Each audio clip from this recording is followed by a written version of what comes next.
Hey everyone, Old School Pokemon here, back again with a podcast episode 9, almost to those double digits. We're actually recording this one about a week later than we usually do. You can blame me for that one. I was actually on vacation last week. Took the week off from eBay, off of YouTube, just to relax. Spent the week on Martha's Vineyard, which was awesome, but back home again, back into the Pokemon grind, if you will, and back again with my co-host, Dan, Catch 'em All Collectibles. Good to see you, Dan. How you doing tonight? Nice to see you too, Nick. I missed you last week. I know. I missed you too. I'm doing really well. Looking forward to this chat tonight. We've got a lot of questions. Yeah, we do actually. Yeah. So, as always, we'll just hop right into the questions first and answer the questions. I know there's some longer questions in here that we'll probably go off on. We'll probably have tangents to go off on in relation to those questions, but we'll get started right away with those questions. And if you guys have any questions for future episodes, feel free to leave them in the comments below, and we'll pick them out and answer them in the next podcast when we record that one. So I don't know if you want me to get started with my first question, and then you've got a couple more than me, so you can start it off. Okay. So my first question is from Lethal D. Do you guys have any knowledge on why there are so little PSA 30 million certs in Pokemon? I've only seen a handful. It seems to jump from 2 million to 4 million. Yes, it does. I don't think I've ever seen a 3 million cert Pokemon card. It might just be because I haven't looked hard enough, but they definitely did jump from like the 2 million certs up to the 4 million certs. I forget when that was. I honestly have no idea why that was. I've heard some people I heard it mentioned somewhere that it's possible that when PSA started out, they like designated a certain range of certain numbers for certain cards, like say like the 3 million cert was designated for baseball cards or football cards or whatever. So I've heard that theory before, and it kind of made sense to me. So I've always just gone with that, where like the 3 million cert range was designated for a certain type of card outside of Pokemon. But aside from that, I really have no idea why that happened. I think that's always going to be a mystery. I don't know if you have any insight into that one. I don't have any insight. It's funny, just this is going to tie into my first question for tonight, but people pay a lot of attention to certain numbers, and I just don't. I'm aware that the 30 million range doesn't really have much. I think they, like you said, they jumped from the 20s to the 40s for whatever reason. They set those aside, or they used them prior, whatever the case. I want to say that there's even some, like right now, depending on whether you're getting year-old stuff back or whether you're getting newer Express back, you could be in the high 40s still today, or in the 50s, maybe even in the 60s with some. I was gonna say I have seen some 60s. Yeah, I think though, like for years, I think some 90 million certs have existed for like sports, random sports. I'm pretty sure I've seen. Maybe. So they're kind of all over the place. They're not really sequential necessarily. And in my opinion, people just pay too much attention, which we'll get into with my question.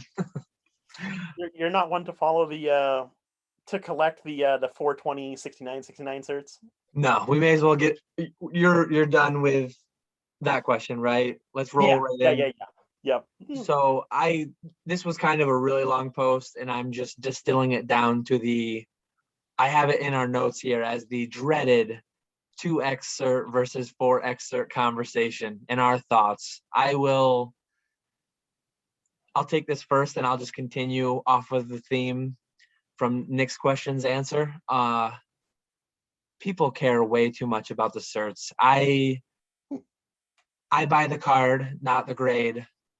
Generally speaking, when I'm buying for my collection. If I'm buying for resale, I am more prone to just buying the grade, knowing that if it's vastly off, I mean, the guarantee exists. Anybody who's watched some of my recent videos knows that I'm in the midst of a potential claim right now with a big card. But yeah, I've been grading for 6 years now. I've graded several thousand, probably north of 10,000 cards now. I don't believe any of it. I know that there are some big names, lots of experience that say the newer ones are stronger and they're grading it harder. I personally don't see it. And even if you want to claim it's true, I think it's really crazy when you see people with buy threads. I am only buying 4 excerpts because misgrades still exist. Like Mhm. there's some quote out there like statistics mean nothing to the individual. So if you're just blindly buying 4 excerpts, you're gonna end up with some bad examples from time to time. Like you need to pay attention regardless of the cert number what you're getting, and I'll be interested to know your thoughts on it. Well, first off, it's funny you mentioned how there are buy threads where people specify they want 4 excerpts only.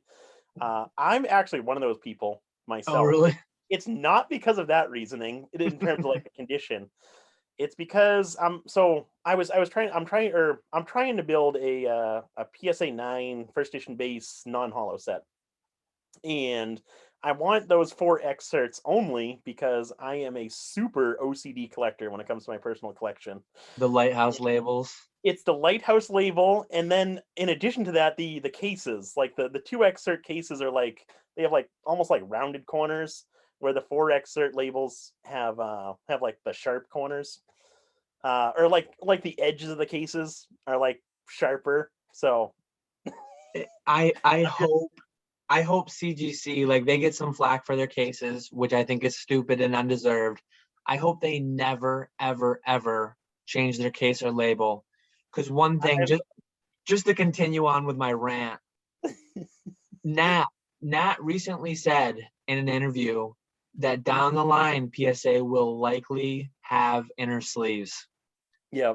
I don't really care that much, but it is going to be so frustrating that in my buyer pool of potential buyers, you're going to have some people who, like me, don't care about anything and they're the perfect buyer. But you're going to have 1/3 of people 2 excerpts only because they don't have lighthouses and they don't want them. Some people are 4 excerpts only because they're the best, and I don't want to buy your 2 excerpts and I don't want to buy your sleeves. And then you're going to have the newest collectors that are, oh, I only want the sleeved ones. And it's like, There's too many options. yeah, they've updated their cases multiple times since I've been in the hobby. Oh And yeah. Oh it yeah. doesn't bother me personally from a collecting perspective, but it's just annoying to know that, like, the day that they start doing sleeves, inner sleeves, some amount of your buyer pool is going to be gone for certain Yep. cards. You're only going to get them if you have that inner sleeve, Yep. or your new inventory coming back having that inner sleeve is going to turn them away from you. Yeah. Exactly. It's yeah, just my little rant on the whole cert holder sleeve situation. Exactly. No, I hope CGC never changes their cases. PSA has changed them way too often. Yeah. But to get back to the actual question there, the 2x versus the 4x cert. I wish we can go back to that time when they did make the change, because I do remember a lot of people complaining about how the grading standards had changed back then. Me personally, I never really saw it for the 2x to the 4x cert numbers, but recently I have noticed it. And I don't know what you can call it, whether you can call it the 4x versus 5x cert, because some of the recent stuff is still 4x, but I guess like low 4x to high 4x, I have absolutely noticed a difference in their grading scale or whatever. I personally think they are grading a lot harsher than they have previously. But I really never noticed much of a difference between the 2x and 4x certs. It's just more recently that I've noticed a difference. Have you what do you think of their like the stuff that you're receiving now? Have you noticed any difference in like their grading scale at all? I get a lot of 10s still. You're full of it. No, I'm serious. Like I feel like a crazy person because generally speaking, I do get less 10s than I did 5 years ago. Mhm. 5 years ago, I was cracking boxes left and right. That's true too. So Yep. I am submitting a lower quality card in general. Hmm. I'm submitting my most recent PSA return. I think it goes live later this week. Theme deck exclusives, and these are cards that literally I had them in monster boxes, raw. I cracked hundreds of theme decks. These are Dragonite Roaring Skies theme decks. These are Charizard Team Up. They're Mewtwo evolutions, Pikachu evolutions. They were cracked and they sat raw in monster boxes, some of them for years. Hmm. So like years ago, I was submitting those pack to sleeve or deck to sleeve immediately. I was submitting a higher quality card. That's Now true. I'm submitting like my leftovers, my scraps Hmm. that haven't even been sleeved most of their life. Yeah. And when I bought collections 5 years ago, they were 5 years younger, Hmm. 5 years less of turning pages and shuffling cards and whatever. Like card condition can only go down over time. Yep. Yep. And over time, you're naturally gonna like flush out the best condition cards, and box breaks are just not as much of a thing. And so I think it's just the reality of people are submitting worse stuff, but all this, the big numbers and the prices for the 10s, people just see their own cards through rose colored glasses and think, no, every single card I submit deserves a 10, just as they always have. And now I'm getting less. So they're like falsely attributing their lower 10 rate to PSA being harsher, when the reality is they're just, generally speaking, submitting worse condition cards. That's I my can, whole take on it. I can definitely see the logic behind that. I can that makes sense to an extent. I do one I do think there's more to it though. one I don't think that's the whole story. one card that has blown my mind, and I need to dig through my records. I just it was 10 or 12 Reds Pikachus. That card is bulletproof. I think years ago I bought like 100 of them, Hmm. and I graded almost all of them. I sold some raw, but I graded almost all of them. I think I've graded 60 or 70 of them with not a single 9. Because like Man. I remember one of my first submissions, it was like 30 card block, all 10s. My most recent one was just 10 or 12 cards, all 10s. And this was, I've probably done 10 to 20 a year for the past, I forget what year that came out. Was that 2017, 2018? I think 2018. 28, yeah, I'm not 2018 sure. sounds right. But I mean, that card, I think that card is bulletproof for whatever reason. So that doesn't necessarily show that, hey, 10s are just as easy. But I've got a lot of my 10s get 10s, my 9s get 9s, Yep, yep. from my perspective. That makes sense. That makes sense. I'll give you that one. Especially like when you just remove everything. Like I think I made a reasonable point on card condition being lower, cards being older, Oh whatever. yeah, no, definitely. PSA literally has an incentive to give you the 10 so that they can charge you more money. So Hmm. like when PSA grades your card, they're doing a fixed finite amount of work. If it gets a 10, a lot of times it gets an upcharge.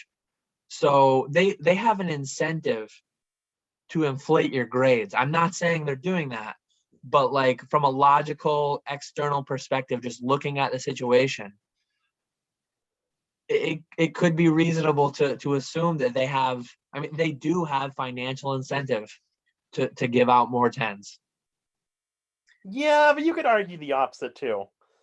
They have a financial incentive not to give out tens in order to keep the price of tens high. that whole like control the pop report, which I don't believe it at all. But you could argue that. PSA is not organized or intelligent or consistent enough to like have these uh tinfoil hat conspiracy things going on. Like No, definitely not. I don't buy any of it. No, no. No, I'm not big into those PSA theories either. Conspiracy theories time. But I think that pretty thoroughly answered that question there. Yeah. So my next question is from Jason of JJ's or J and J's. How do you think the 25th anniversary will do long term? Is it a set worth holding for 10 years or for 10 or so years, or would my money be better put elsewhere? If so, where? Um, so I'm really excited for the 25th anniversary set. I think it's going to be a really really popular set, really good set. But in terms of like the long-term potential, I have no idea. I think that's going to be more of a question you could better answer, or not like fully answer, but have a better idea of upon release when we actually know everything that's going to be released, as well as how much is going to be released, meaning how much we're going to be allocated for that release compared to other sets, to kind of get a rough idea of the print numbers for the 25th anniversary set. But so I think it's just going to be a matter of waiting and seeing, upon release, just to kind of get those figures and know exactly what's going to be in the set. But as far as like modern sets to invest long term in right now, I'd personally, we were talking about this before we started, but Hidden Fates, that's a I think that's going to be a good set to for like the long term future. I've been meaning to pick up some more Hidden Fates ETBs, which I still haven't done. But at some point, I would like to pick up a whole bunch more Hidden Fates ETBs and just hold them for the long term. I don't know if you have anything else you wanted to add on that one. Yeah, I think 10 years is tough. There's so many sets. 10 more years, they're doing 4 sets a year plus a holiday set a lot of times. 50 sets from now.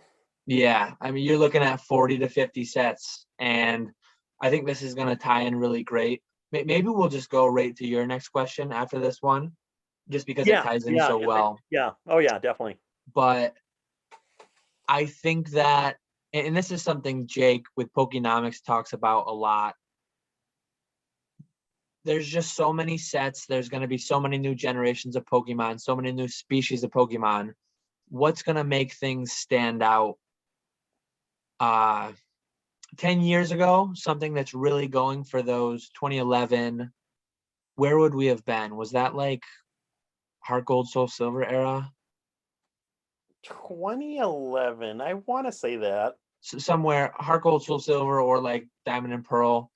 One thing that those have going for them, like they're doing pretty well today.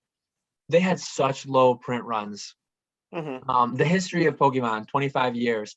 The first 2 or 3 years, print numbers were massive.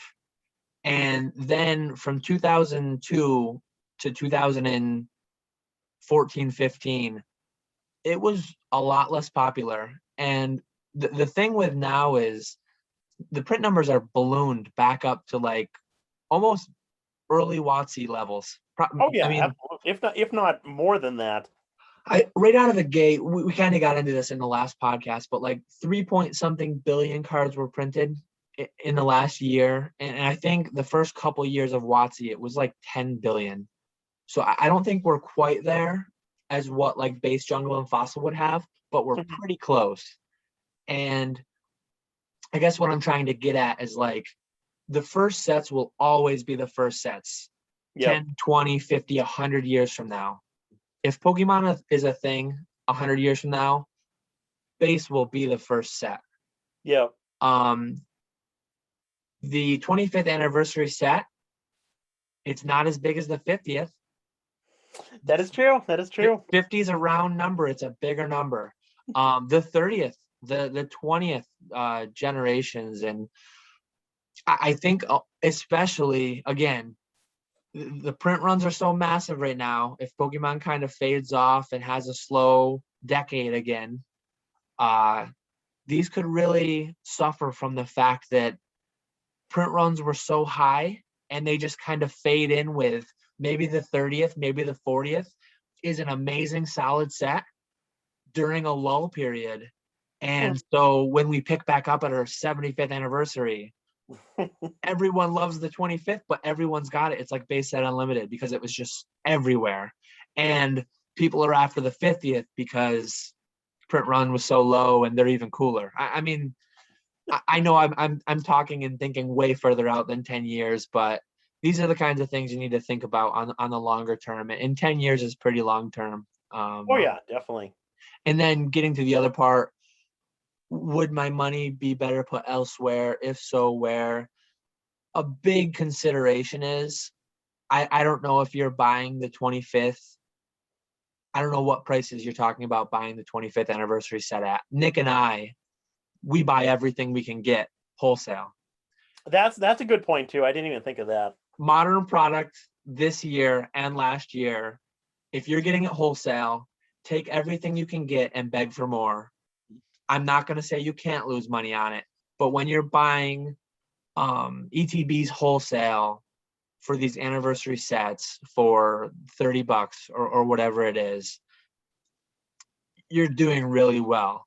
If you're buying them on pre-sale at double retail, I honestly think almost anything would be a better investment than buying stuff at double retail out of the gate. It's just a dangerous place to be. I sold some of my early Battle Styles cases for $800-900, and now you can pick them up for $500 or $600. Yep. And I know that the 25th anniversary set is not Battle Styles, and it's much better, but I think they're going to print a lot of it. Oh yeah. So yeah, it's all dependent on the prices. I mean, try to be patient.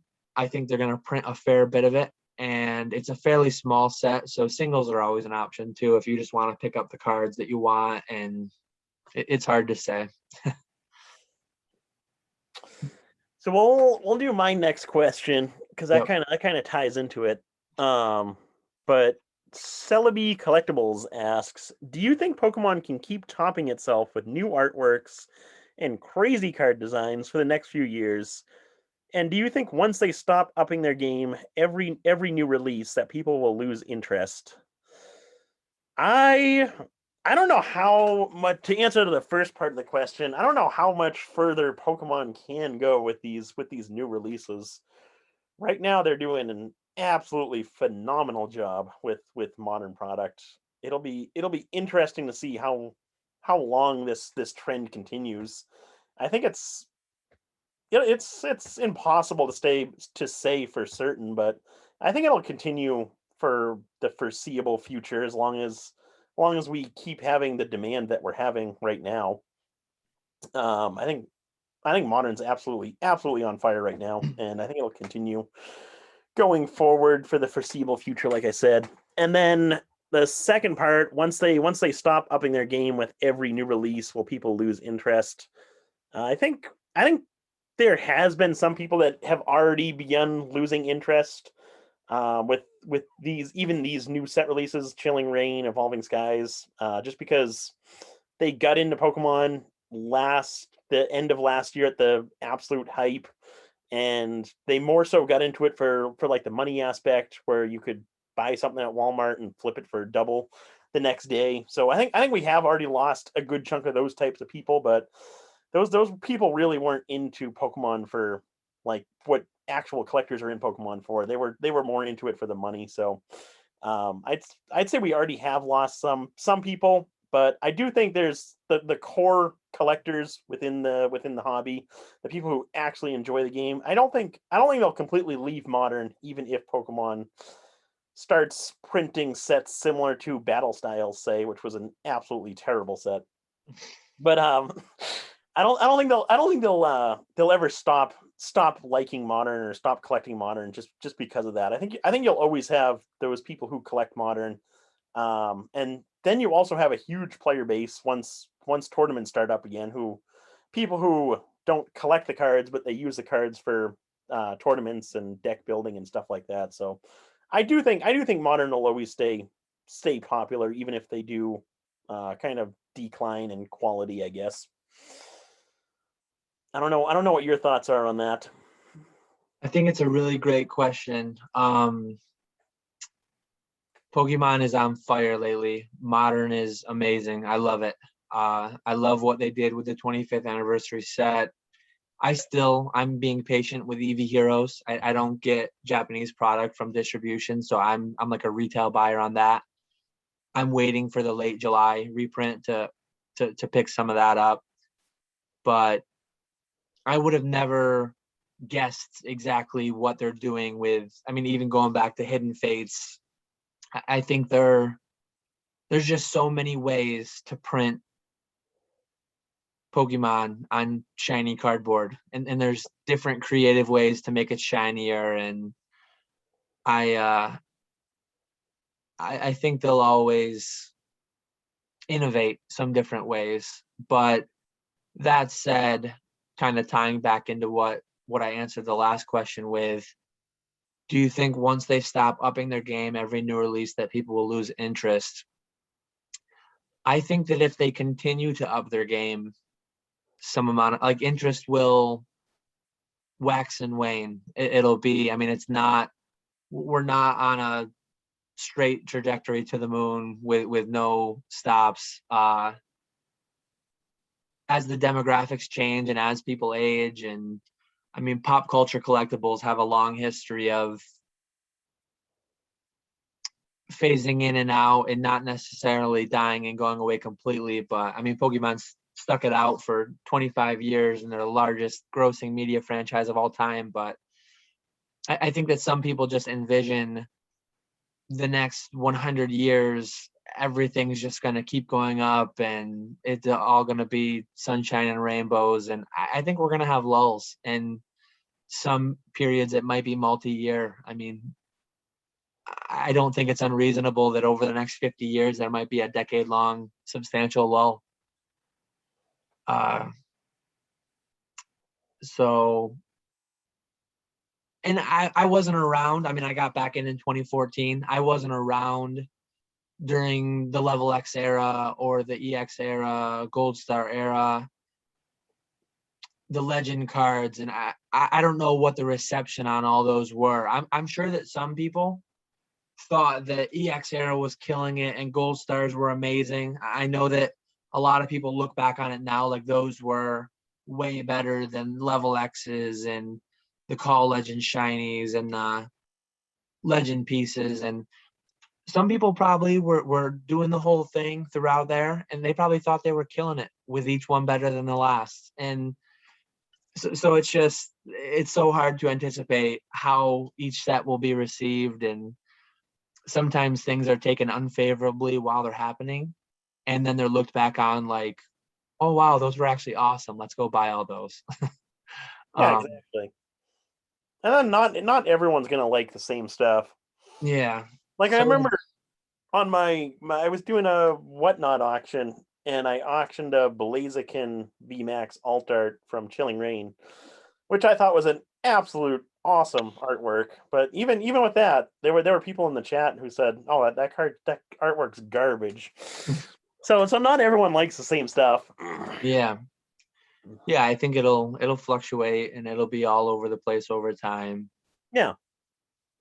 But I plan to be here for the long term, and I think Pokemon will be too, even Oh if yeah, even definitely. if it wanes a fair bit from its peak right now. Ready for the next one? I'm ready. I'm ready to go. I think we answered that pretty good. Yeah. So Pokey Martin asked, would you ever participate in a box break or do your own box breaks? I feel like they are kind of a scam and mainly an avenue for streamers to make more money. I really enjoy when people open up their own boxes like you did with Fossil and Jungle. Um, I'm a crazy person, so I did early, like over the past few months, I've broken a couple boxes for my own enjoyment. I don't think many people are doing that right now because the prices are so high. Part of my strategy was weigh the packs, open the hollows. I was talking to Nick about this before the stream, but I have like a complete PSA 9 jungle set and I have a complete PSA 9 fossil set. The prices have come down a lot. I kind of wish I had sold them late last year in the midst of all the hype, but my strategy right now is take those pack fresh cards. I graded them with CGC, a lot of 8.5s, a lot of 9s, but I'm going to sell off my PSA cards, some of them, replace them with the CGC for now that I see them as similar quality. And so kind of downgrade my collection, but extract some money from it to some extent. Mm-hmm. I guess I'm kind of straying from the heart of the question, but I've bought into like ZNG. I've bought into some of his breaks. I've bought into different breaks. I think that there are proper ways to do them and there are improper ways to do them. Someday down the line, if I have a big enough community, I would do them the proper way. And I think James is kind of the he kind of sets the bar for what that looks like. He charges a fair price. He's an honest guy. You buy an unweighed pack, you're getting an unweighed pack. And he's not saying, hey, buy this, everything is going to grade a PSA 10, we're all going to get rich. Those are the scammy. I'm assuming that that's what you're talking about when you say that they're kind of a scam.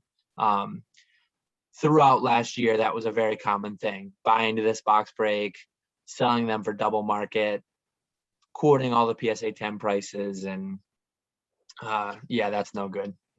No. Yeah, no, I'd agree with you there. I don't think I ever would get into doing box breaks, especially with modern. Modern I could never do because I'm just not I don't get excited when I open modern stuff. So I'd never be able to be entertaining and do it. But even with WotC, I don't think I could do box breaks. I just it's fun to open packs and all that, but I've never really been big into opening packs myself. Surprisingly. I love opening product. If I could do it and like make a little money Mm-hmm. and actually have it be like a business, I mean, I definitely would. I just Now, would you don't do it? have. It would be something I'd actively try to pursue because, but I'm not going to be. I mean, anybody who's watched my couple openings, I'm not going to be bouncing off the walls. I'm like a toned down Rusty. I didn't know that was possible. Well, yeah, which is saying something. Now, would you do modern or would you just do WotC? I would never get into modern. I don't think. Yeah. I think the only way. I mean, not that I'd have to make a killing to make it worthwhile, but on $4 packs, you'd have to charge like too much to make it make sense. I mean, I'd want to make a decent bit for my time, right? Like, Mm-hmm. so it would have to be vintage. It would have to be where making a couple percent on a multi-$1,000 box actually makes sense. Yep. Yeah. So that's about it I had for that question. I didn't have too much. I could never do a box breaking channel. That's basically my answer right there. Yeah, one thing, I mean, one of my early goals was to open every box, and I wish I had a YouTube years ago because I would have a video on my channel of every box. I've kind of joked about doing a second lap.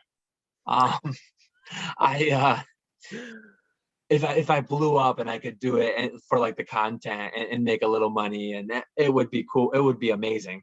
I mean, it's completely unreasonable, and there's no way. But to do like a second lap of WotC, I mean, it's still out there, but maybe if prices all tank over the next 5 to 10 years and everyone stops liking Pokemon, and I don't think that's gonna happen. probably not, but I think that's a far-fetched dream right there. yeah. But hey, maybe I'll become the next PokeRev. Yeah. So my next question is from Daniel Chance. He asks, if a buyer, no public reputation, just any random buyer, finds you on social media and wants to buy one of your eBay listings for a reduced cost, how would you handle those types of sales directly from an eBay sale? Or I'm sorry, how would you handle those types of sales differently from an eBay sale? Payment methods you prefer, shipping choices, etc. And if the same buyer claims that the package either did not arrive or arrived differently than described, what do you do compared to when it happens on eBay? So for me, this does happen, I wouldn't say frequently, but maybe once a week or so.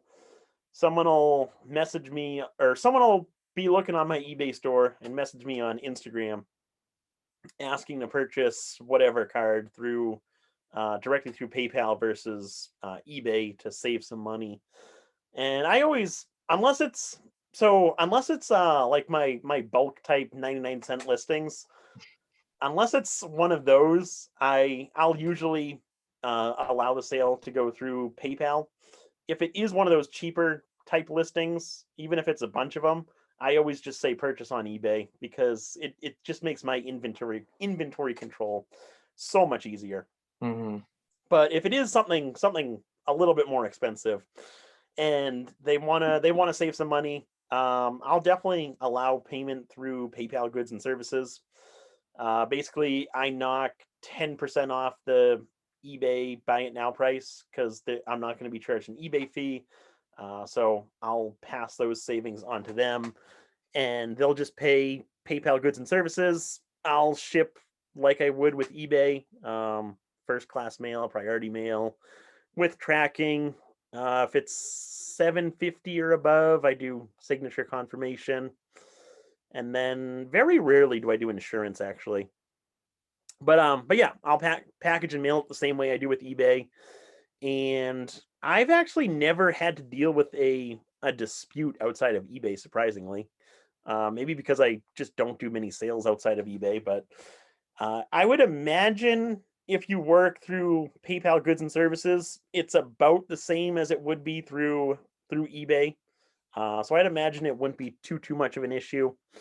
And then the only other thing I wanted to add with that question was if so, I always recommend people pay PayPal goods and services, but if the buyer does want to pay friends and family, especially on something higher end, um, I I basically like with I know you've mentioned this before, but like with international sales, if the buyer wants to declare the item lower, or if they don't want to have to pay for a higher shipping service, whatever, and they want to pay friends and family, basically all the responsibility goes on to them. Where once I ship the item, confirm that I've shipped it, send them the tracking, all the responsibility is now on them. Mm-hmm. Which I'd make that clear beforehand, but that's really about it. It's very similar selling through eBay or selling through PayPal goods and services or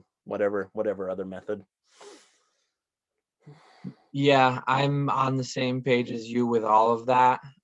One thing, historically, I've knocked off the 10% too. And if it's something that I've had on eBay a while and the market price has kind of come down, I mean, I've come down more than 10% as well, but Oh yeah.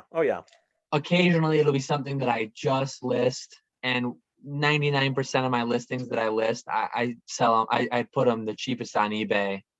Hmm. So lately, like if it's something that I really just listed, hey, can I save 10-15% off? Lately, I'm like, I'll knock 5% off because the buyer, from my perspective, it's more work. Like if somebody just buys something on eBay, I'm already shipping 30 or 40 things a week through Hmm. eBay. So it's no extra work. You mentioned inventory management. If somebody finds something on eBay and it's already the lowest price on eBay and they want to save the full 10%, it's like, hey, do more work so that I can have all the savings. That is And true. I feel like I'm just in a ranty mood tonight. So lately I've been like, hey, 10% will be saved. So you save 5%, I save 5%. And a lot of times like it works out well and people are happy. And Mhm. sometimes people act like, oh, you're being greedy. And it's like, what are you talking about? You're trying to take all the savings for yourself and have me work more. So That definitely, that is true because it does take a bit more effort to do the sale through PayPal than it does through eBay. yeah. But yeah, everything else you said, 100%. Hmm. I'm about the same thing too, like weekly. I actually just sold today through Instagram. Somebody bought one of those Reds Pikachus, and I told him I have like 12 of them if he wants more. But uh, and if people, I'm like a softie lately with the whole YouTube thing. If people mention like, "Hey, I love your podcast," and boom, there's another 10% off, 5% off. So just hot tip for anyone watching at this point: just mention the YouTube, and I'll cave a little bit. He'll just mail you stuff for free. Yeah.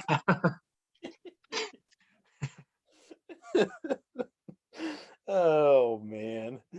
Um, yeah, I think we pretty much answered that question. Just Yeah. yeah, I think I pretty much answered that one. So the next one, Kai Oak Bacon. I paraphrased again.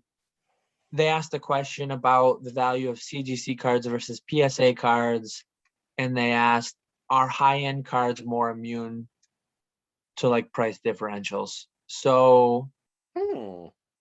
from what I've seen pretty much across the board, CGC undersells PSA to some extent. Hmm. On a lot of the modern stuff, PSA 9 versus CGC 9, it's not a huge deal. Like it's fairly similar, but still a slight percentage less. Yeah. Where you really see the difference is though cards that are hitting CGC 9.5s that would have been PSA 10s, you're getting a lot less money. Hmm. Some amount of your 9.5s though might have been PSA 9s. My own perspective on that is I think most CGC 9.5s are PSA 10s. They are hard to get. Um, as far as high end, I mean, if you go to the ultra high end, somebody graded our Illustrator with CGC, right? Yeah. Yep. And I know that there are at least a couple full art Pikachu trophies in them. I know that John, Pokemon Radar, just picked up a 1-to-4 set that are going to CGC. I think that cards that there are less than 50 of, I think you're at such a high tier that it really isn't going to make a huge difference. That's my own thought. And part of the consideration is like John grading those 1-through-4 full art Pikachu trophies. He's spending $500 roughly, 125 a card to walk those through CGC. If he graded those 4 cards with PSA, you're Oh, spending fortune. 5, 6, maybe more thousand. Yeah. Yep. So I maybe you'll get that premium. Again, it depends where the grades land. If you get straight CGC 9s versus PSA 9s, I know that I'd personally buy them at the same price. Uh, when you're talking at cards in the 5 figures and the grading fees are only some small percentage of that, like it's not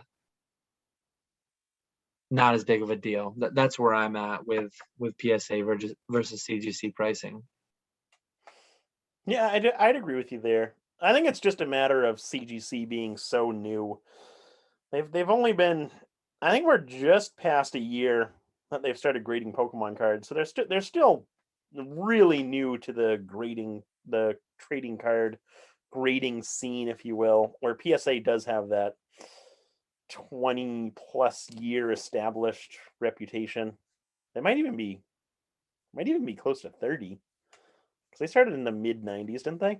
Yep. So yeah, but they've been around for so long.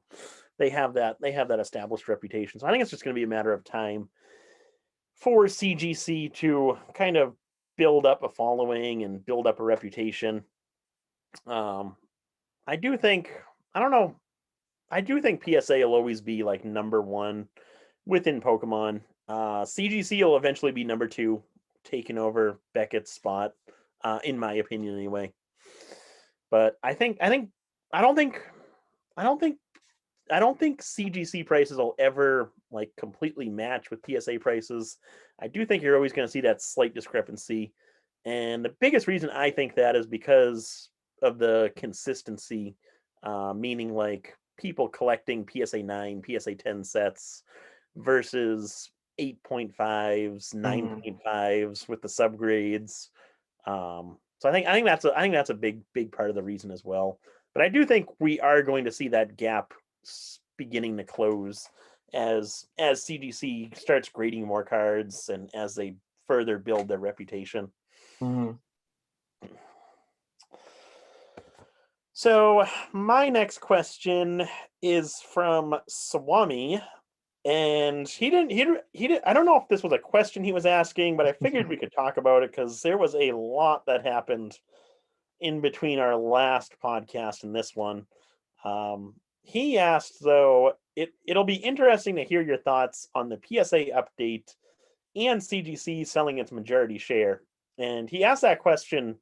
It was like the day after we uploaded the podcast, which would have been almost 2 weeks ago now. But even since his comment there's been so many updates with PSA and CGC. Mhm. So I figured we could spend a bit of time talking about this. Um, Obviously, you were spot on with your PSA reopening guess there with the new $200 price point and only that one tier opening up. Mhm. Which honestly I wasn't surprised by that. I don't think you were either at all. I guess that I wasn't too surprised. Nope. But then I guess the next news after that was CGC sold a majority share to Blackstone or something, some company I'd never even heard of, which Mhm. that I didn't really care too much about that. Um I didn't think that was too newsworthy, I guess. I don't know if you had any input on that one. Not really. I just think big money's moving into these. I think the more interesting side of it, we talked about this a little bit before we started recording, but Yeah, I do want to mention those. the company I want that to bought want to get into that one. PSA buying golden auctions, um, that's an interesting thing when you've got an overlap in the ownership of the people who grade the cards and the people who advertise and sell the cards Mhm. have like a direct interest in.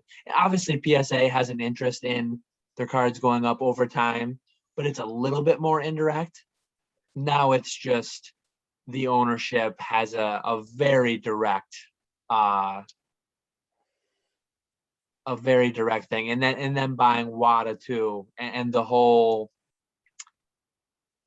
Yeah, there's I kind of, as you were introducing this question or this comment, I was kind of scrambling to try to remember everything, but PSA's parent company, Collectors Universe, or whoever owns them now, buying WADA. I was going to ask you too. Sorry to interrupt you, but Oh, is Collectors Universe still linked with PSA, or is Collectors Universe PCGS and the coin grading aspect now? I Collectors Universe, like CLCT, was what the umbrella company was like trading under on the market. So that name might be gone now. I'm not even entirely sure. Yeah, I was But I was confused by that part. under that, it was PCGS, PSA, a couple other ones, and then CGC has uh, CSG, NGC, CGC. But Mhm. yeah, so they're doing their own video game grading. WADA's bought by PSA. I've not yet owned a graded video game, but I have been looking at them. It's Mhm. hard not to when a Super Mario 64 sells for $1.5 million. That was absurd.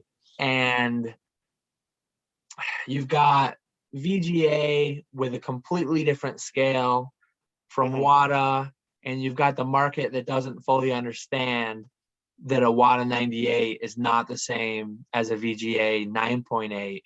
Yeah. But like the auction prices realized, they kind of think they are. There's so much going on.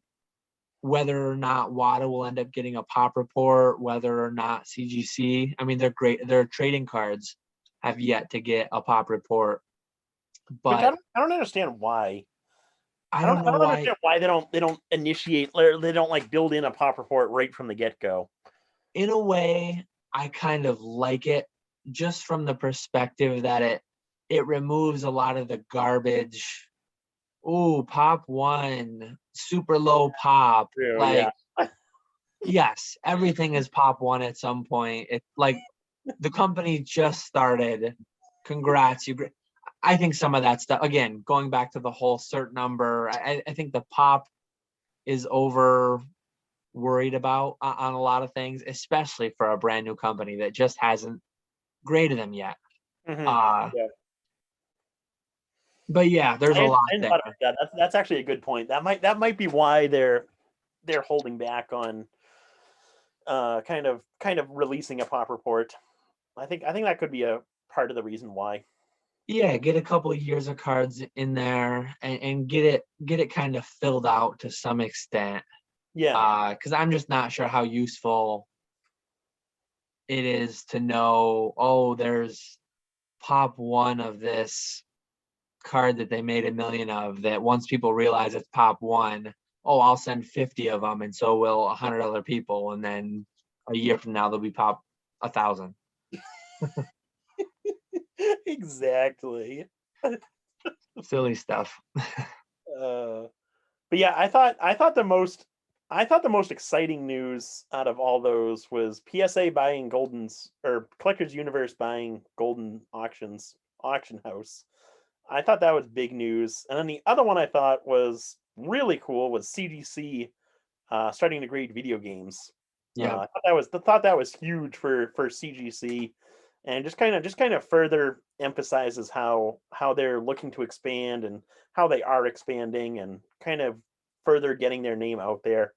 I still think CGC is going to be absolutely massive in the long term. Like I said earlier, it's just going to take time to kind of establish their reputation and further get their name out there. Wasn't it Golden Auctions too that just, yeah, I just Googled it. Golden Auctions is coming out with a vault service like PWCC. Oh, really? So just picture this. And we joked about this. I joked about this beforehand. They're going to buy like Wizards of the Coast or Pokemon, or they're going to start printing the cards. So you're going to buy the cards from them, send them straight to PSA, and then you'll forward them to your Golden Vault, and then you'll auction it there. It's when they own the company that grades it, and the vault that stores it, and the auction house that sells it. There's a lot of conflicting interests there. There's a lot of value that they're getting, knowing what's like when the same company knows how many are in the backlog, how many are in the pop, how many are up for the next golden block. There's a lot of like insider info that can be used there, and how much of it will be. And there's shady things that could go on, obviously. I think it's a smart move on their part, though.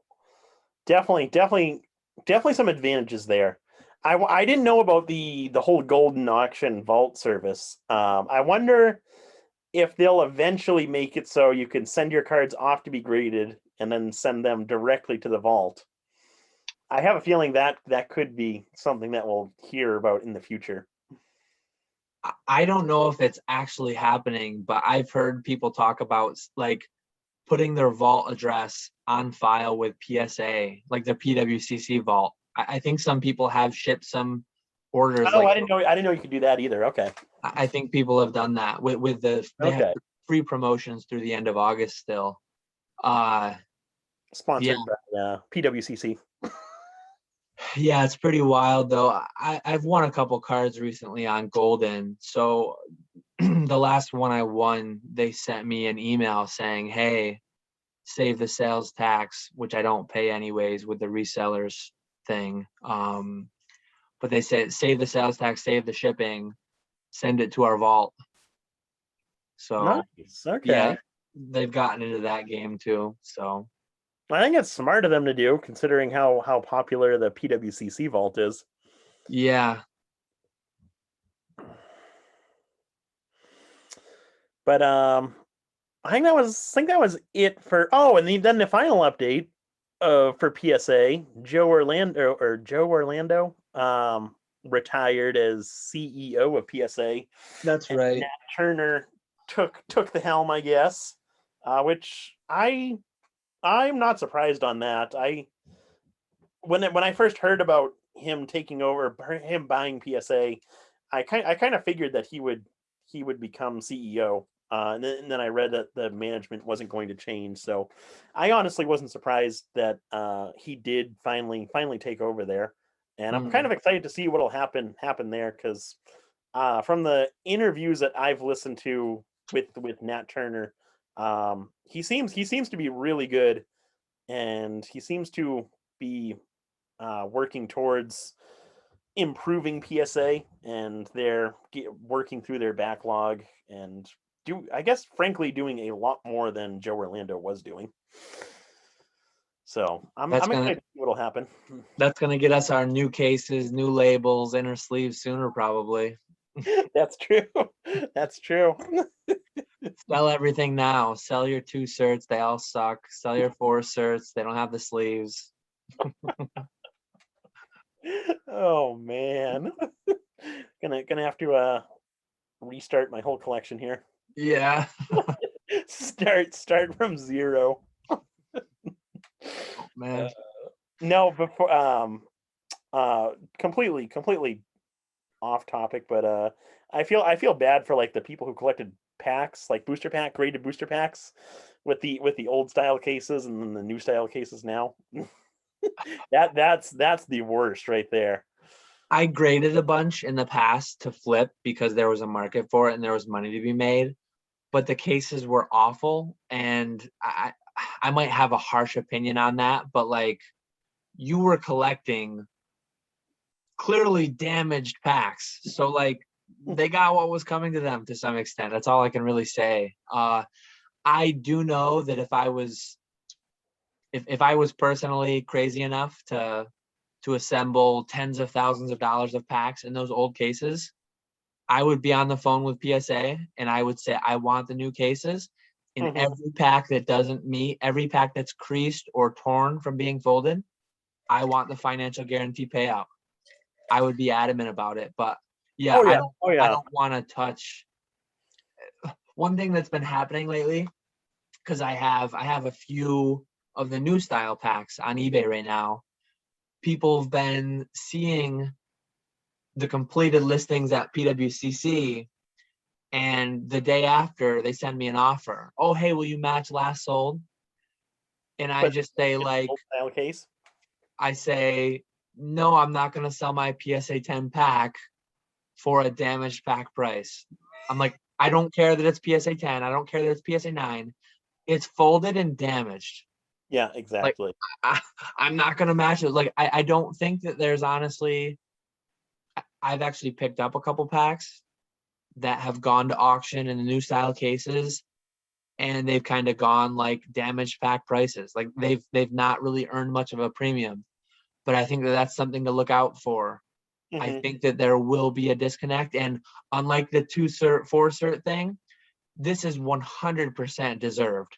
Like Oh, absolutely, absolutely. objectively, like say that the 2 certs, say that they were folding the top quarter inch of the card over to put it in the case. Okay, yes, those cards are damaged. Those cards are worse condition. Like they are literally taking packs and they were folding the foil over. Pat Flynn, Deep Pocket Monster, he opened up a base set 2 pack that was a PSA 10, and he took it out of the case. He unfolded it, and there were 2 ugly crease lines on it. I didn't see that video. I'm gonna have to check that one Just out. visibly like unappealing to me. Like I don't know what PSA is going to do if and when they get a flood of people looking for recases and then finding that the cards aren't or the packs aren't 10s. I think they'll just call them 10s and they'll be damaged 10s. I don't know. That's a tough one right there. I mean, I don't know how you could look at what the pops are for packs, and probably the bulk of them are going to be the old style because the new style are pretty new. Yeah. There's probably millions of dollars of financial guarantee claims out there in old style cases. I can believe it. Yeah. It's I'd imagine every single one of them is going to have that similar crease along the top and bottom that you were saying that Pat Flynn's pack had. it's crazy that they ever did it. I mean, the only thing that they could like get around it is they can just claim that, yep, this is still a 10. And they can just say like, hey, when we grade Pokemon packs, we're grading the middle art area. We're not grading the flaps. Like That's true. And then you'll have to really be buying the pack, not the cert. Mm-hmm. You'll have to look visually for those lines, like to see whether it's a recased old style or whether it's a truly undamaged gem pack. If you care about that. I mean, some people might only care about the art being nice. I don't know. Yeah, well, I still have no idea how they even grade packs. So maybe they are just looking at the art and not the top and bottom flaps. I have 10s that have the little holes on the side, the air holes or whatever. I have 10s that they've got like the impression, you know how the packs are stacked, and Yeah. there's the seam. A lot of times that'll leave an indent in the next pack's art. Yeah. And I've got ones like that are 10. So I don't know what they're basing the grade on at all.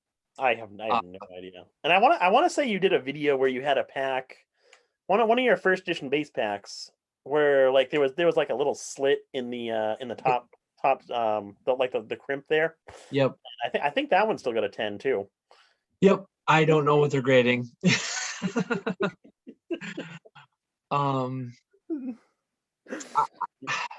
I buy 9s generally because I don't believe in 10s, even for cards. I mean, I know that there's a difference. There's some amount of difference there, generally speaking, but it's so minute and there's so much more overlap between 9s and 10s than most people believe, I think.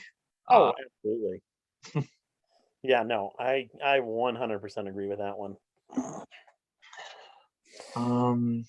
Yeah, I think we pretty much covered everything that happened in 2 weeks there between PSA and CGC. Yeah, and there was a lot. There was a lot that happened between our last podcast and this one. Yeah, 2.5 weeks. It's been a long 2.5 weeks. My last question, Daniel Chance likes to double dip. He gets in on both of our channels, which is good though. I mean, it helps us both out with the algorithm. Oh yeah, absolutely. He had a question. Again, I paraphrased heavily on all my questions tonight. Neither of us are tax advisors, but he kind of had a question on how taxes work. Scott Pratt, SM Pratt, he recently consigned that #1 Pikachu trophy that went for $128,000. I won't get into, I mean, I don't know exactly what he charges as a consignment fee or what the seller paid exactly, but let's take a round number theoretically. Say it sold for 100,000 instead, because it's an easier number. Say the consignment fee was 10,000, 10%. As the consigner, Scott or whoever the consigner is, they're not buying the item. They don't own the item. They're essentially getting paid $10,000, 10% for their services, and that would be their gross proceeds from the consignment. They'd have some amount of fees in that, right? They'd have payment processing fee. If they take it through PayPal or through eBay, they'd have final value fees with eBay. So the consignor wouldn't owe money on the entire amount. They would pay the proceeds less the fee to the consignee, and they would pay on their net. So what their proceeds were for the consignment fee minus their fees of selling it. I mean, they might, after eBay fees and shipping, insurance, whatever else, advertising, if there's any of that, eBay fees cap. So they might pay $1,000 for all that. They might net $9,000, and that would be their taxable gains on that. The consigner, say it was a card they had zero cost basis in, they would owe money on $90,000 if it was zero cost basis. But if it's an item that they paid 80 grand for, their gross profit would be 10 grand if they had any other fees shipping it out to the consigner. So basically, at the end of the day, you don't pay taxes on gross numbers. You pay it on net. You pay it on like what you're actually taking home after any fees, after your cost basis. Mm-hmm. There's further complicating factors, long-term, short-term. If it's long-term, I think it's 28%. If it's short-term, it goes to your marginal tax rate. There's a lot of different considerations. Basically, consult with your CPA, consult with your tax professionals on exactly what you need to do, especially if you're selling really big ticket stuff. But just kind of a little overview of how taxes work a little bit. Yeah, I'd say the biggest takeaway from that is I think we've mentioned this before, but you're not, so like when you receive a 1099 from eBay, they're gonna list how much you actually sold on eBay every month, and then a grand total at the end of the year. You're not paying taxes on that number. You're only paying taxes on what you profited from that number. So they're not taking into consideration how much your inventory cost. They're not even taking into consideration how much they charged you to sell those items. So that's they're not taking into account that 10% fee, final value fee, or the managed payment fee. So all that's deductible, and you're only paying taxes on the actual profit that you had from those sales. They actually don't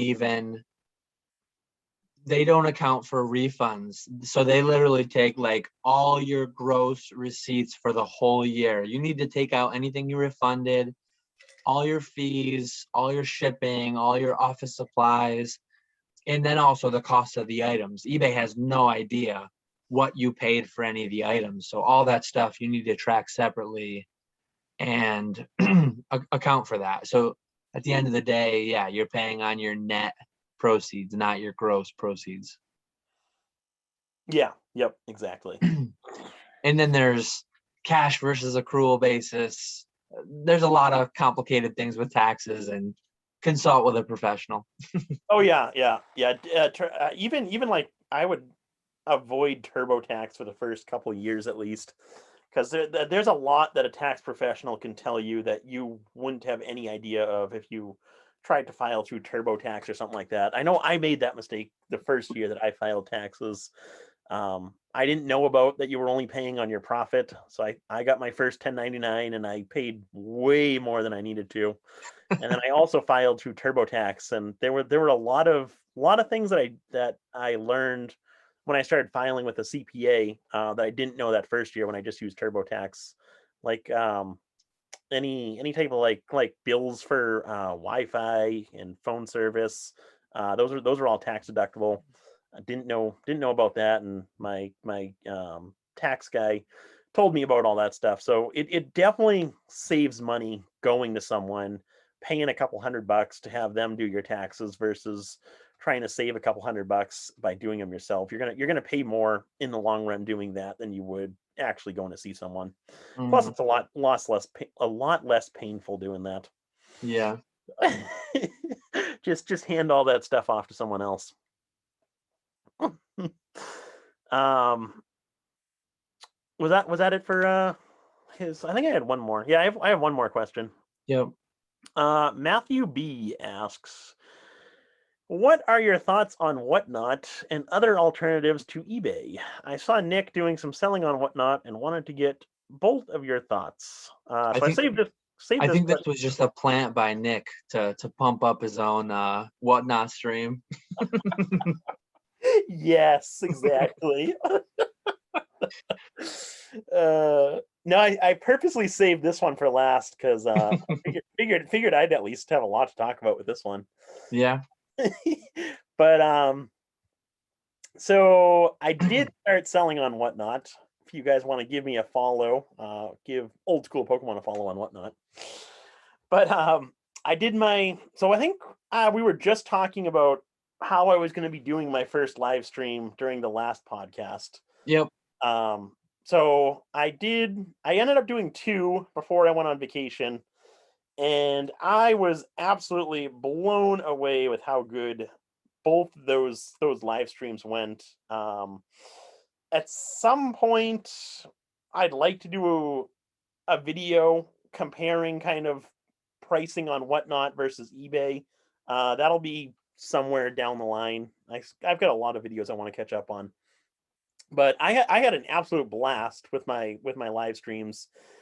They went a lot longer than I thought they would. I was going into both of them thinking I'd be on for 2-3 hours. I think I did 5 and 6 hours for both of those streams. So they went a lot longer than I thought they would. I had a lot more interest in people watching them than I thought I would, being that I was a new account. And overall, it was an absolute blast for me being able to kind of talk in real time with the chat versus just doing everything through email and eBay messages and all that. So for me, it was a lot of fun. But in terms of like the actual sales through Whatnot, it was a little bit interesting where some of the cards I sold went for way above what I'd ever expect to get for them on eBay. The biggest example that I remember is I sold a Kanto gym badge, like the gym trainer set, the promo set that was released in 2016. It's got 8 cards in it, and I sold a set of those on Whatnot for like $220, where I have that same set listed on eBay for $99.99, so $100, and I've been accepting best offers of $75. So for the person who paid 220, I'm sorry, I kind of feel bad, but I remember you sold a Charizard V, the Champions Path Elite Trainer Box promo. I yep, think someone paid like $69 for that. yep, that was another one. A CGC 9. That was another good sale right there. I popped into, I think both streams I was in for a short bit. I actually bought the Armored Mewtwo from the last one, but Nick puts Yep. on a good show. Definitely go give him a follow. Oh, thank you. But yeah, some of the stuff went for really high. There were other cards that went for really low. There were a few really good deals on there. You got a pretty good deal on your Armored Mewtwo there. Yep. But overall, I think it's if you like combine everything together, those really good sales and those really bad sales, I think you're getting similar to what you could get on eBay. The biggest advantage of it for me, at least, was to sell all of that stuff in one night. I'd never have that many sales in one night on eBay, Mhm. where doing this live stream, I was able to have all those sales in one night, which is awesome. But I do still have a lot to learn. I gotta fine tune my shipping process. Like the back end of Whatnot it's not it's pretty easy to get familiar with, but it does take some like trial and error to kind of like categorize what you're going to call each listing, and then how you're going to package all those listings together. But it's a learning process. But I'm having an absolute blast doing it, and I'll definitely continue doing that going forward. Mhm. But there's my spiel on Whatnot. Are you ever going to give Whatnot a try? We talked about it a little before. I just think you kind of need to do it at night when there's going to be people on. Nick pulled good numbers. I mean, you were in like the 40s and 50s, right? Viewers. It was absolutely shocking to me. Yeah, yeah. Yeah. You're not going to get that at 10 a.m., especially on East Coast, 10 a.m. on a Monday. No. So nights would be tough for me to do it at like the peak times. I don't really see myself ever doing it, but if you had asked me 6 months ago if I was going to do a YouTube, I probably would have said I don't see myself doing it. So you never know. And who was the one who got you started with YouTube? Yeah. So Nick's gonna talk me into whatnot next. I think it's a great idea though. I think it's really fun. I've been in a few different streams. I've been in box breaks. The box breaks especially. I don't know who else caught, but I remember seeing a few people on Instagram blowing up. Super Duper Danny cracked that Discovery. Neo Discovery box. 36 out of 36 hollows. I mean, that was That was unbelievable. historic, unprecedented. That was great advertising for them. But in that box, every pack was a hollow, so it was just nuts. In other boxes, though, a really cool dynamic with box breaks, and I don't know if you ever plan to do box breaks, but like if it starts out slow with a lot of non-hollow packs, then it becomes like you get better than the 1 out of 3 odds to get a hollow, right? So say you go 10 non-hollow packs. I remember Radar did one stream that like Gem Mint Pokemon and I were in buying packs, and he went dry to start. So I ended up picking in one stream. I think I went 3 for 3 with hollows, which was just crazy. Sweet. Yeah, a lot of fun. Really, really cool idea.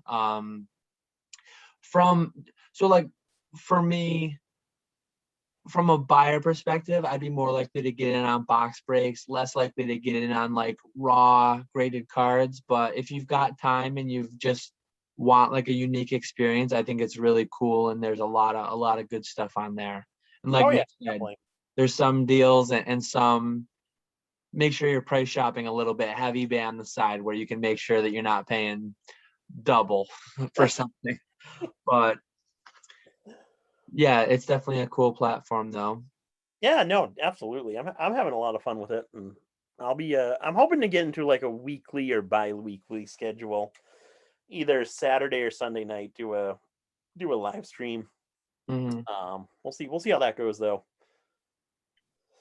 But do you have any other alternatives? I know you're killing it on one alternative to eBay. Troll and Toad Evo. I feel like their main spokesperson, even though I have no reach and but that's my favorite place still right now. I don't do as much on there as I do like on my eBay, but it is so low effort, low time commitment. It's really nice. And I'm selling a completely different type of product. So my eBay is almost solely graded cards. Any modern sealed product or vintage and modern single cards I'm doing through Troll and Toad, and it's going really well. I mentioned to Nick a bit too before we started recording. I've got my eye. TCG Player has a similar service, TCG Player Direct, it's called. It doesn't work exactly the same way as Evo. I still need to do some research on it, but I've noticed some of my inventory, it sells for a fair bit lower on Troll and Toad than it does on TCG Player. So maybe I'll end up doing a little bit of optimization, have an account with each, try to work the two for optimal returns. Mhm. We'll have to see how that goes. Yeah, I think it would, in theory, it would be nice to like completely optimize everything where you're selling every card on the best platform, but in actuality, that gets to be so tedious. Yeah, definitely. That's why I've always liked sticking with eBay, and then I do a bit on Troll and Toad. Not nearly what you do, but you quickly surpassed me there. I had like I had 6 years of backlog. So I just had monster boxes piling up over the years of all the cards I didn't have time to get to. So I just send them all to Troll and Toad for raw fulfillment, and it's just killing it. Yeah. No, that's awesome there. But yeah, I like having one platform where it's me selling, which is eBay, and then another platform where I'm just sending stuff off, which is the Evo Troll and Toad Evo. I think that's like a good combination right there because I'm selling stuff that I want to sell myself on eBay, and then anything else that I don't want to have to deal with is going to Troll and Toad, and they're doing it, and I'm just collecting the money from them. So I think that's kind of the best of both worlds. Is kind of have a combination of both. It opens up a whole lot more opportunities too. Because Mhm. if you see, if you like, I know in the past there's been collection like a couple going back a year and a half, 2 years ago. There have been a couple collections that had a lot of like Diamond and Pearl era, Black and White era, like reverse holo cards, and I never used to deal with any of those cards on eBay. But when I started selling on Troll and Toad, I was able to send all those cards off to Troll and Toad for them to deal with. So, kind of opens up a few more opportunities for you, where you have different avenues to sell different stuff. Mhm. I do well with those too. Like there's so many platinum, diamond and pearl, heart gold, soul silver era reverse hollows that I'm the only one listed. So I just list them at like $5 to $10. Some of these cards you can buy them on eBay for 2 or 3. I'm Mhm. getting a premium over at Troll and Toad. Uh, they don't sell super fast, but I've got nothing into most of them, and they're just sitting there whenever someone buys it. Troll and Toad does all the work. Yep. Really, really nice.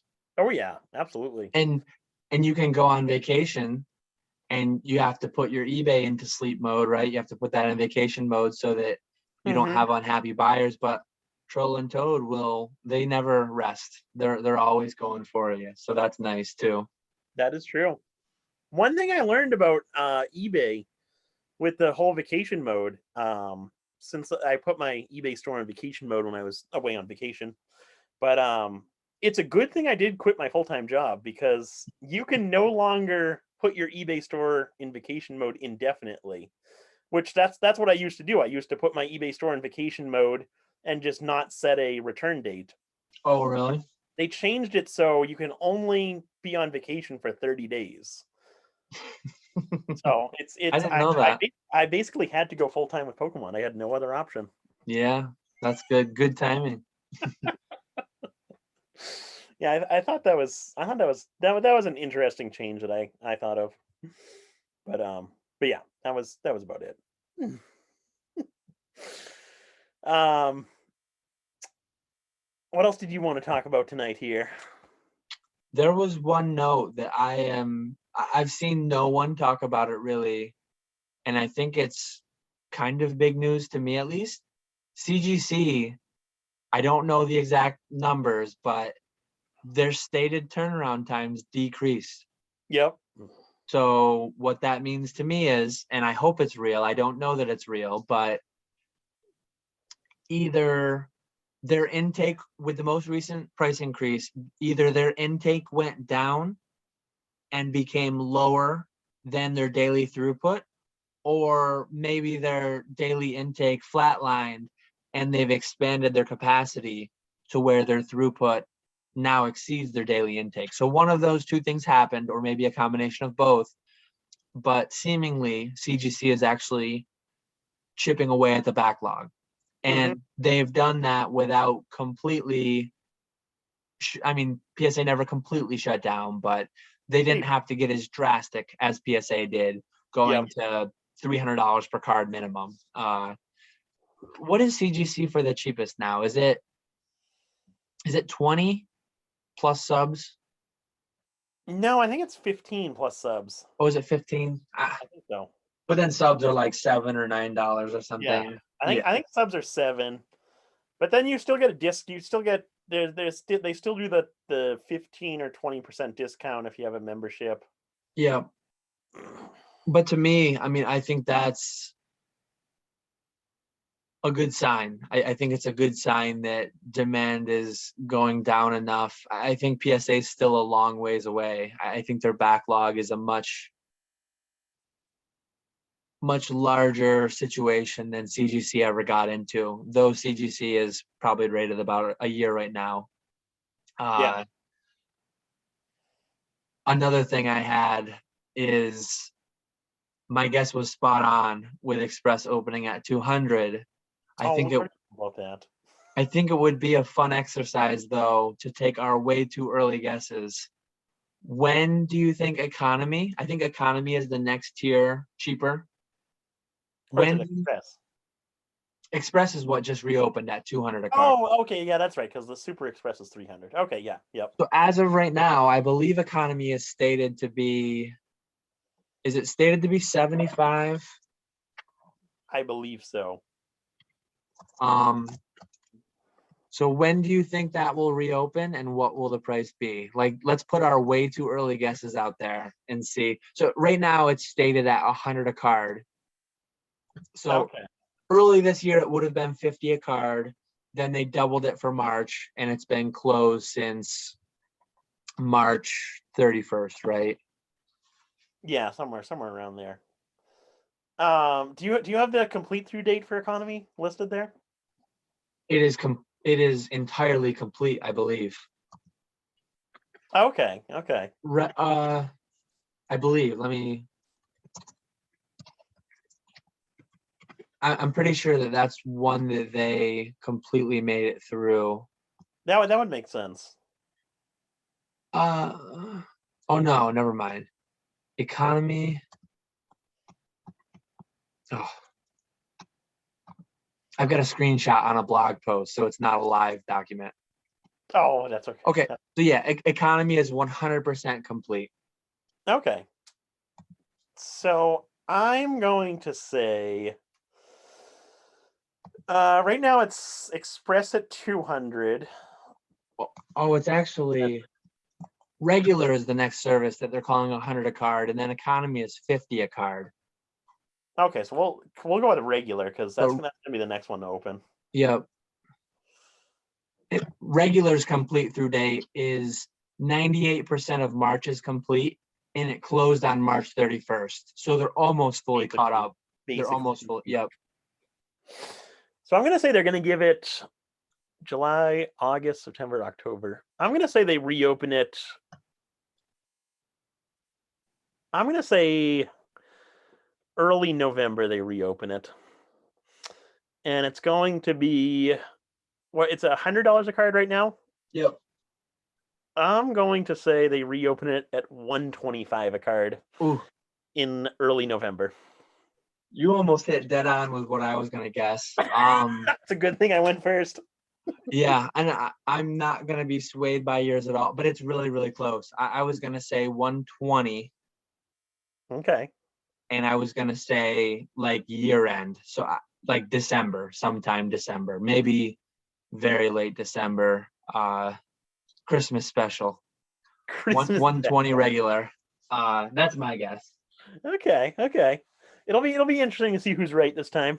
I could see them going earlier, but I think it's a fine line. It all depends on how they want to balance. We know that like bulk is so horrendously behind. Mm-hmm. And if they're fine with bulk staying like 1 to 2 year backlog, Which I don't think they are. I don't think they are either. So I'm optimistic. Like they should wait. Honestly, they should wait longer than December. But I know that there's a lot of people that are going to kind of be antsy. And I think it would just be like good year end news. Yeah. Well, I don't think opening.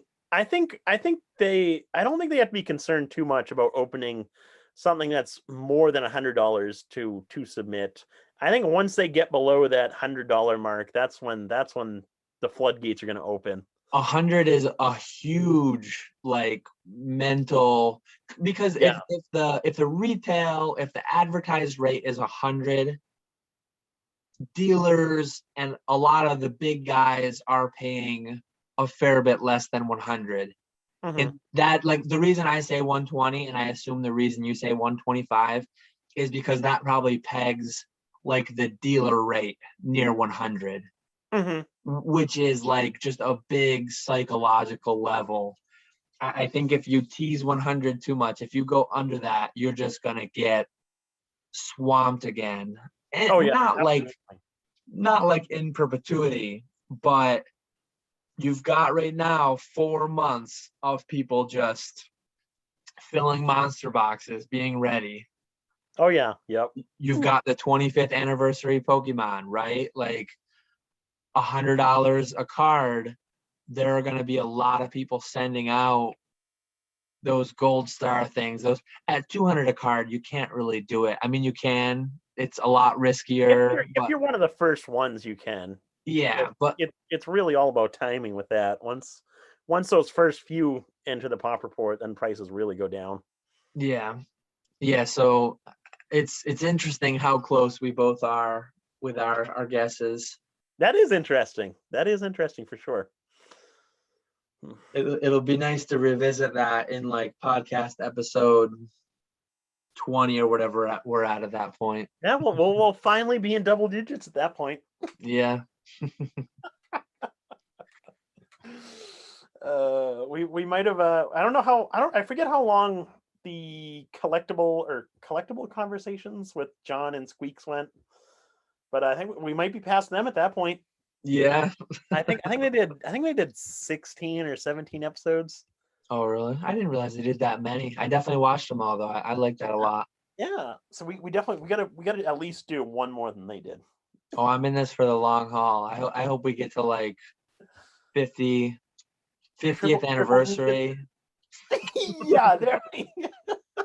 I hope I'm 20. Oh yeah. Okay, never mind. Yeah, I was gonna say something stupid. I was gonna say I hope we're still alive for the 50th, but we better still be alive. Yeah. Oh man.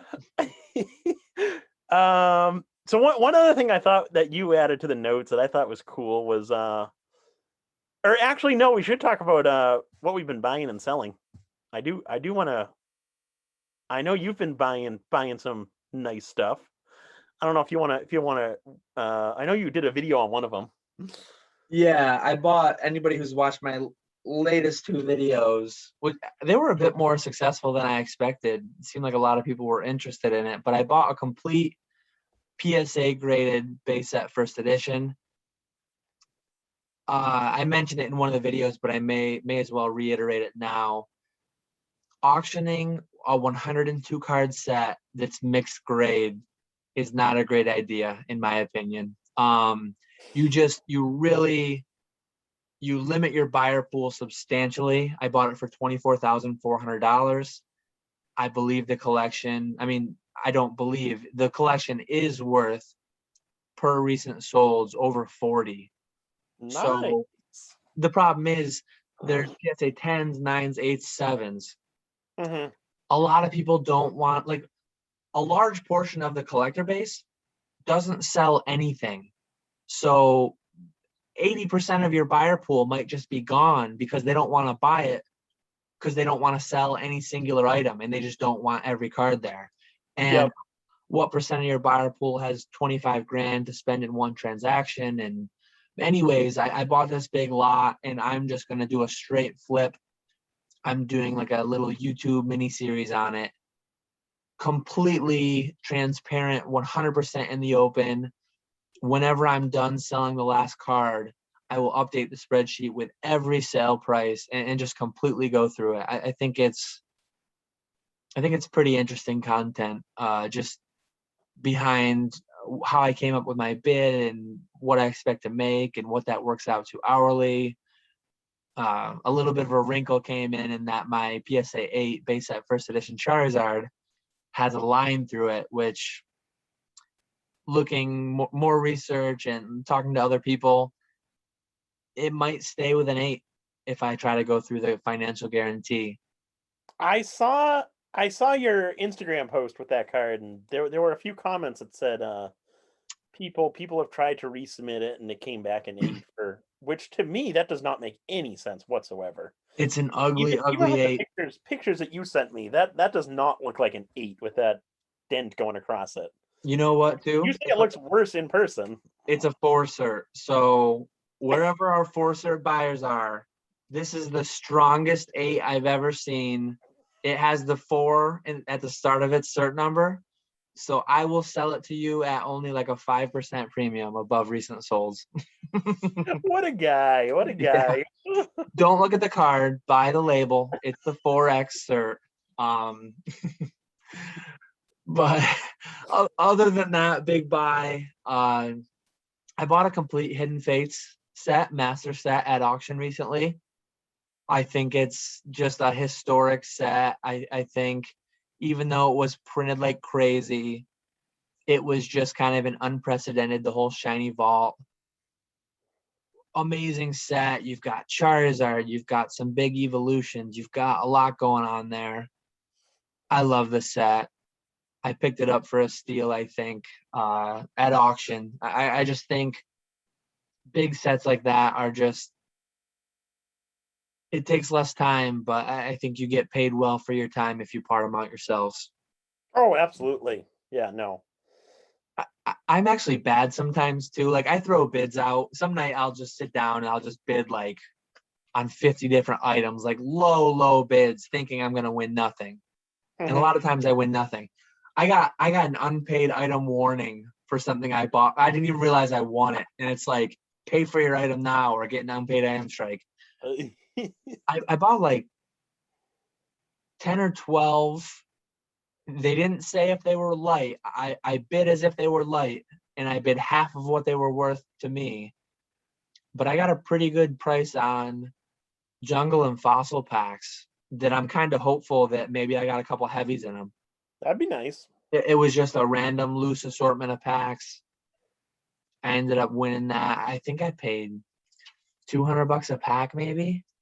Nice. And I've been selling some through my eBay and Troll and Toad for closer to 350, 400, I want to say. So that'll be That's a good buy, especially if I get some heavies. Yeah. I gotta get back to, I used to constantly search eBay, and I haven't done that in the longest time. I gotta get back to looking on eBay and looking at auctions and all that. I spend a lot more time on Facebook nowadays. love buying eBay auctions. I hadn't done it for years and I'm just getting back into it and I love it. Oh yeah. No, there's some good deals out there.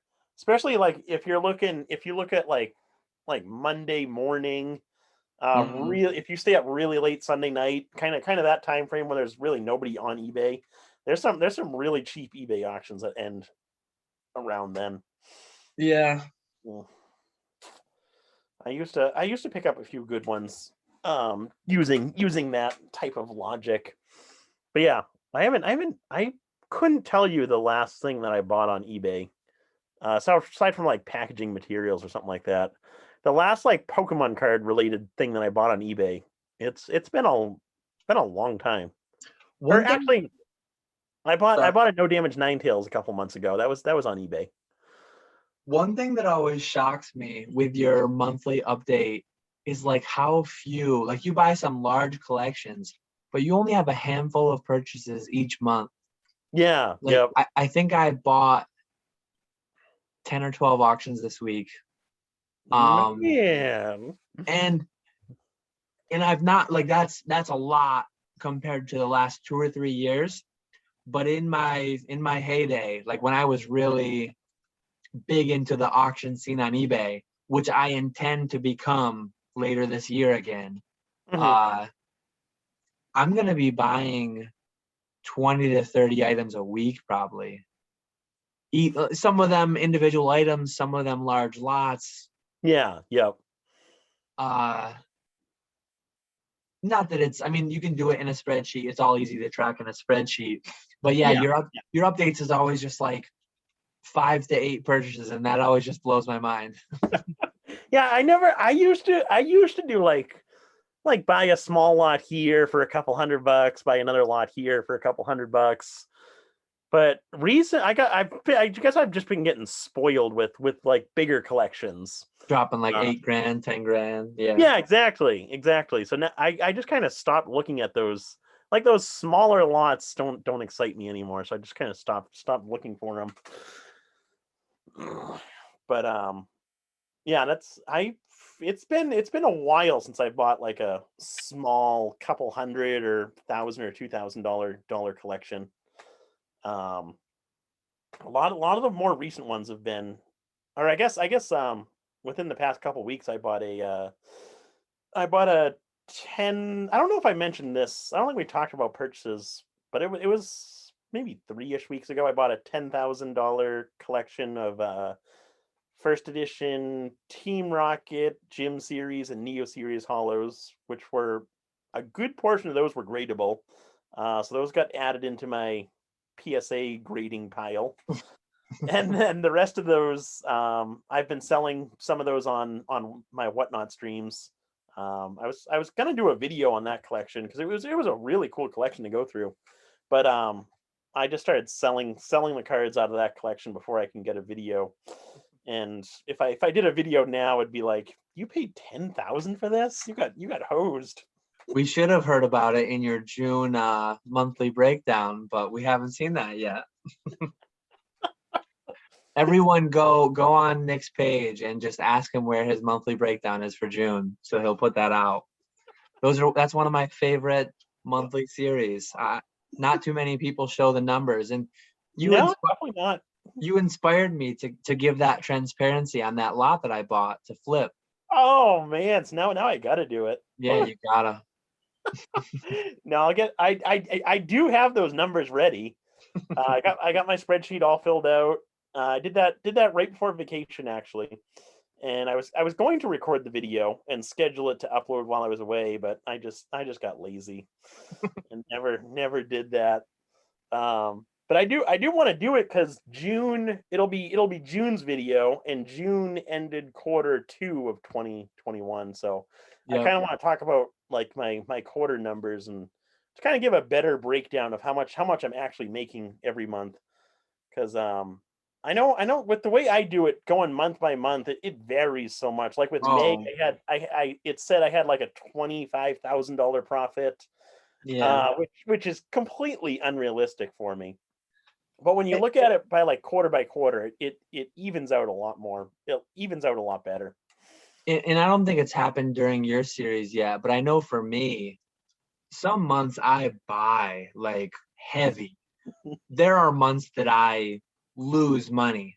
Yep, I mean, yep, I spend more than I bring in, yep. but the things that I sold were sold at a significant profit. I just substantially increased my inventory. Yeah, Uh, exactly. Yep. so yeah, I mean, over the quarter, over the year, things like that smooth out more, and you get the truer picture. Yeah. Yep. Yeah. And then I actually recently bought a collection off of Z&G Emporium that he was consigning for someone. Had a lot of EX series cards. It was such a random collection. A lot of EX series, EX cards, WotC hollows, WotC rares, modern GXs, Vs, V Maxes. It was just a completely random assortment of cards, but it was actually a really nice collection. There's a lot of variety in that one, which is going to be awesome for Whatnot. I think those cards will do really good through there, and it'll give me stuff to sell for a while at least through there, which will be nice. And that's about it for purchasing. A few modern purchases too, but that's really the only two exciting ones that I had. Mhm. But I don't know if you had anything else you wanted to talk about here this week. I think that was everything. I think we've got quite the marathon session going here. I think we did good this week. I don't I don't Probably an know. hour and a half, I'd imagine. I think longer than that. I don't know. I didn't pay attention to the time. I feel like we didn't get started till around 11, which is surprising considering we joined at like 9:30. Yeah, we always do that. Uh, but yeah, that's all I had for this week.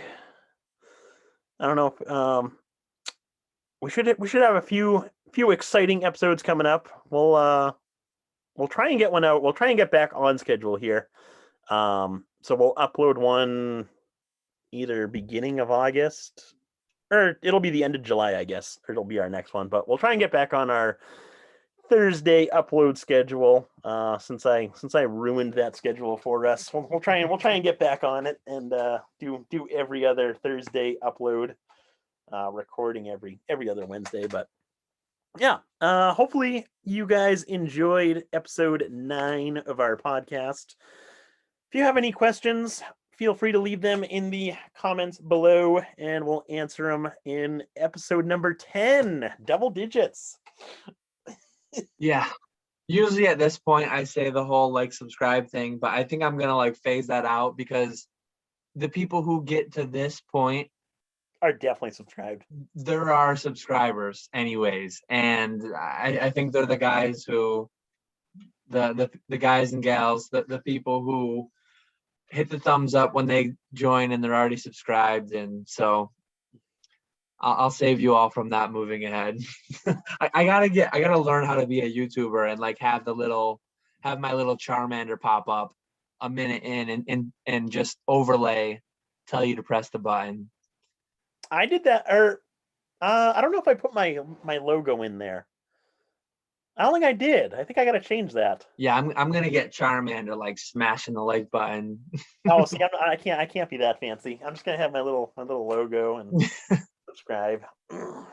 I'm probably setting the bar too high, and I probably won't be able to figure that out. But I'm gonna get something someday. one of these days. Maybe for our 10th anniversary.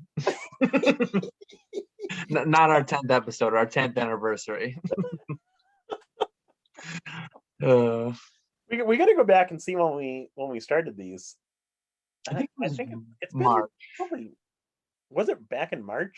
Well, it's episode 9, so it should be 18 weeks, right? 4.5 months. Oh, yeah. Yeah, wow. I think it was early March.